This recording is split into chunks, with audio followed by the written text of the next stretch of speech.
ഇന്നത്തെ വീഡിയോ എന്താ വെച്ച് കഴിഞ്ഞാൽ നമ്മളെ നാട്ടിൽ ഉത്സവത്തിൻ്റെ പരിപാടിയുടെ കുറച്ച് കാര്യങ്ങളാട്ടോ കാണിക്കുന്നത്. 2 ദിവസത്തെ പരിപാടിയാണ് ഉണ്ടായത്. അതിൽ ആദ്യത്തെ ദിവസം രാവിലെ ഇങ്ങനെ കലവറ നിറക്കൽ ഘോഷയാത്ര അമ്പലത്തിലേക്ക് പോയിട്ടുണ്ടായിരുന്നു. ഓരോ പ്രാദേശിക സമിതിയുടെ ഭാഗമായിട്ടാണ് കേട്ടോ അമ്പലത്തിലേക്ക് ഘോഷയാത്ര ഉണ്ടായിരുന്നത്. അന്ന് ചോറും കറികളൊക്കെ ഉണ്ടായിരുന്നു കേട്ടോ. പിറ്റേ ദിവസമാണ് കേട്ടോ തെയ്യമുള്ളത്. 3 തെയ്യമാണുള്ളത്. രാവിലെ ഒരു തെയ്യം, ഉച്ചയ്ക്ക് ഒരു തെയ്യം, പിന്നെ വൈകുന്നേരം രാത്രിയാകുമ്പോൾ ഒരു തെയ്യം. രാവിലെ കുറച്ച് വൈകിട്ടാണ് നമ്മൾ തെയ്യം കാണാൻ വേണ്ടി എത്തിയത്. അപ്പോഴത്തേക്കും രാവിലത്തെ ഒരു തെയ്യം കഴിഞ്ഞിട്ടുണ്ടായിരുന്നു. രാവിലത്തെ തെയ്യം വിഷ്ണുമൂർത്തി തെയ്യമാണ് കേട്ടോ ഉണ്ടായത്. ആ തെയ്യം കഴിഞ്ഞിട്ട് ആ തെയ്യത്തിൻ്റെ തന്നെ വേറൊരു ചടങ്ങുണ്ടായിരുന്നു. നമുക്കിവിടെ ഒരു മാർച്ച് മാസത്തിൽ ഒറ്റക്കോല മഹോത്സവം എന്ന് പറഞ്ഞിട്ട് വേറൊരു തെയ്യത്തിൻ്റെ വലിയൊരു പരിപാടിയുണ്ട്. ആ ഒറ്റക്കോല മഹോത്സവം നടത്തുന്നത് നാടിൻ്റെ ഐശ്വര്യത്തിന് വേണ്ടിയിട്ട് എന്നാണ് കേട്ടോ പണ്ടുള്ള ആൾക്കാർ പറയുന്നത്. അപ്പോൾ അതിന് വേണ്ടിയിട്ട് ഒരു നാൾമരം മുറിക്കൽ ചടങ്ങുണ്ടായിരുന്നു. അതായത് അമ്പലത്തിൻ്റെ തൊട്ടടുത്ത് തന്നെയുള്ള വലിയൊരു പ്ലാവ് മരം തെയ്യത്തിൻ്റെയും കുറേ ആൾക്കാരുടെയും സാന്നിധ്യത്തിൽ ആ മരം മുറിച്ചിട്ട് ഒറ്റക്കോല മഹോത്സവം നടക്കുന്ന കുറച്ച് ദൂരെയുള്ള ഒരു സ്ഥലമുണ്ട്. ആ സ്ഥലത്തേക്ക് ഈ മരം മുറിച്ചതെല്ലാം കൊണ്ട് അടുത്തേക്ക് പോകണം. അപ്പോൾ അവിടുന്നാണ് ഈ 2-3 മാസം, അതായത് മാർച്ച് മാസത്തിൽ നടക്കുന്ന ഒറ്റക്കോല മഹോത്സവത്തിൻ്റെ പരിപാടി ഉണ്ടാവുന്നത്. അപ്പോൾ ഈ മരമൊക്കെ കൊണ്ടുപോയിട്ട് അവിടെ നടുക്ക് തീ കൂട്ടിയിട്ടിട്ട് വലിയ തീയുടെ കനൽ ഉണ്ടാക്കും. കുറേ വിറകും ഒക്കെ കത്തിച്ചിട്ട് ഈ മരങ്ങളൊക്കെ. അപ്പോൾ അതിന് വേണ്ടിയിട്ട് നേർച്ചയായിട്ട് നമുക്ക് എല്ലാവർക്കും വേണമെങ്കിൽ മരം കൊടുക്കാമെന്നാണ് കേട്ടോ, നേർച്ചയായിട്ട് കൊടുക്കാം. അപ്പോൾ അങ്ങനെ ആ ഒരു മരം മുറിക്കുന്ന ഒരു ചടങ്ങാണ് കേട്ടോ അവിടെ നടന്നുകൊണ്ടിരിക്കുന്നത്. ഇഷ്ടംപോലെ ആൾക്കാരുണ്ടായിരുന്നു കേട്ടോ തെയ്യം കാണാൻ വേണ്ടിയിട്ട്. കുറേ അധികം ആൾക്കാരുണ്ടായിരുന്നു. പിന്നെ മക്കൾ 2 ഇന്ന് സ്കൂളിൽ പോയിട്ടുണ്ടായിരുന്നില്ല. തെയ്യത്തിൻ്റെ പേരും പറഞ്ഞിട്ട് 2 സ്കൂൾ ലീവാക്കി. അവർ മാത്രമല്ല കേട്ടോ, നമ്മുടെ ചുറ്റുവട്ടത്തിലെ കുട്ടികൾ ആരും തന്നെ സ്കൂളിൽ പോയിട്ടില്ല. വർഷത്തിലൊരിക്കൽ നമ്മളെ നാട്ടിലെ അമ്പലത്തിലുണ്ടാകുന്ന തെയ്യമല്ലേ, അപ്പോൾ അവർക്ക് പോവാൻ ഒട്ടും താല്പര്യം ഉണ്ടായിട്ടാട്ടോ അങ്ങനെ സ്കൂൾ ബസ്സും വന്നിട്ടേ ഇല്ല ഈ ഭാഗത്തോട്ട്. അങ്ങനെ ആ മുറിച്ച മരത്തിന് ആൾക്കാരെല്ലാം കൂടി അങ്ങോട്ട് കൊണ്ടുപോകുന്നുണ്ട്.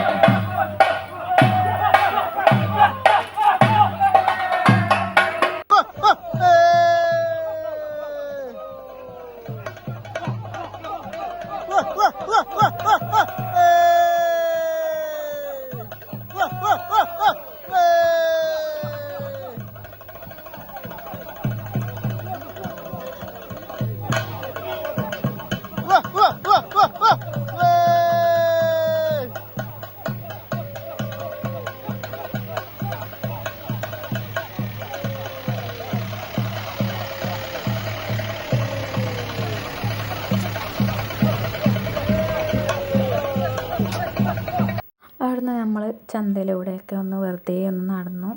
കുറേ ചന്തയിലും ഉണ്ടായിരുന്നു കേട്ടോ. വീഡിയോയിൽ കുറച്ച് മാത്രമേ ഉള്ളൂ. ഞാൻ വീട്ടിൽ നിന്ന് വരുമ്പോഴേ വിചാരിച്ചത് നല്ല രീതിയിൽ വീഡിയോ എടുക്കണം, എന്നിട്ട് വീഡിയോ ഇടണം എന്നൊക്കെ. പക്ഷെ ഒന്നും കഴിഞ്ഞിട്ടില്ല കേട്ടോ.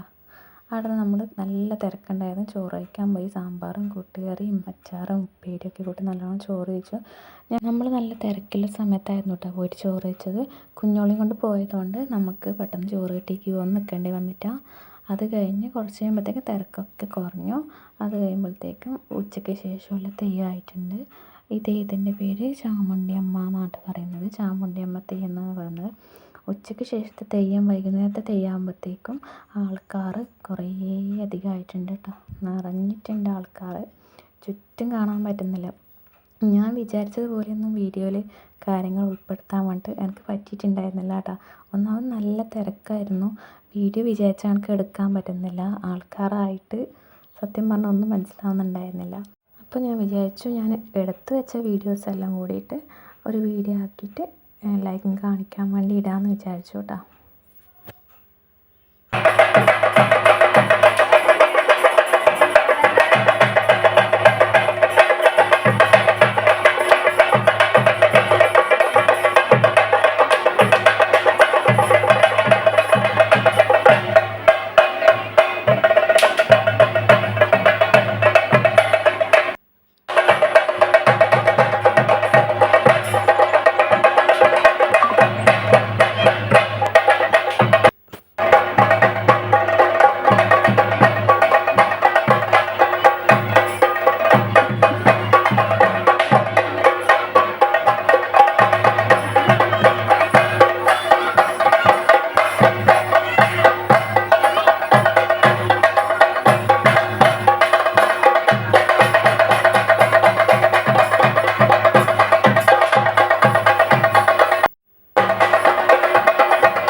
വർഷവും തെയ്യത്തിന് വെടിക്കെട്ട് ഉണ്ടാവും കേട്ടോ. ചെറിയ രീതിയിലൊക്കെ ഒരു വെടിക്കെട്ട് എല്ലാ വർഷവും ഉള്ളതാണ്. പക്ഷേ ഈ വർഷം ഉണ്ടായിരുന്നില്ല. നീലേശ്വരം വെടിക്കെട്ട് അപകടത്തിൽ കുറച്ച് പേരൊക്കെ മരിച്ചതുകൊണ്ട് അതുകൊണ്ട് ഉണ്ടായിരുന്നില്ല കേട്ടോ. തെയ്യം എന്നെല്ലാം പറഞ്ഞാൽ ഇവിടെ ഭയങ്കര ഒരു ആഘോഷമാണ്. എല്ലാവർക്കും ഭയങ്കര സന്തോഷത്തിലാണ്. അങ്ങനെ മക്കൾക്ക് ഐസ്ക്രീമൊക്കെ വാങ്ങി കഴിച്ചു, ഞാനും കഴിച്ചു, നമ്മളെല്ലാവരും കഴിച്ചു. ഓരോ ഐസ്ക്രീം ഒന്നുമല്ല കേട്ടോ, ഒരു 2-3-4 ഐസ്ക്രീം എല്ലാം കഴിച്ചിട്ടുണ്ടാകും. എല്ലാവരും വാങ്ങിക്കൊടുത്തു ഐസ്ക്രീം.